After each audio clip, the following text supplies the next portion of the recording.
It was Sunday morning in the small town of Nellore in southern India. Kamalakar Siddharla was leading his congregation in worship when he noticed a stranger sitting in the congregation, listening intensely. He was different than most of the others who had gathered there to worship.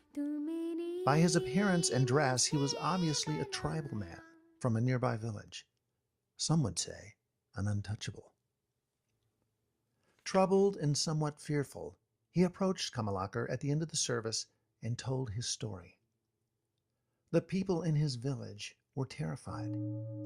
They were seeing visions and dreams of someone coming to their village, someone who was dipping them under water and giving them flesh and blood to eat and drink.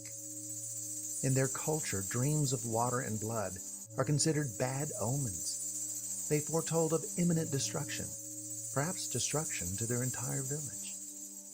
So they had gone to a witch doctor looking for answers.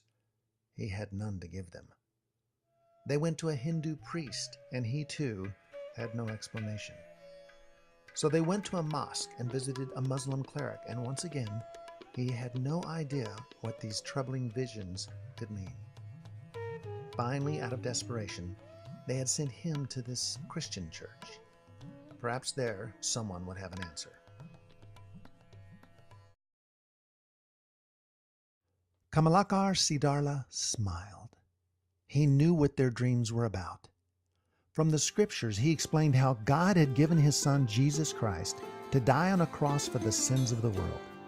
By his sacrificial death and shedding of his blood, we could all receive forgiveness. He explained that Christians remembered this event by eating bread and drinking wine, symbolizing Christ's body and blood that was sacrificed for them. Christians identified with Christ by being baptized with water. It all began to make sense. Immediately, Pastor Siddharla made plans to travel to this remote tribal village. To this downtrodden, castaway people, he would explain the concepts of Christianity about which they had been dreaming.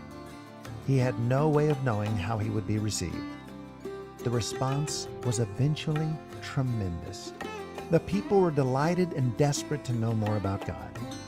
As a result, he moved his entire family from the small town in which he had pastored and began traveling to the other remote tribal villages.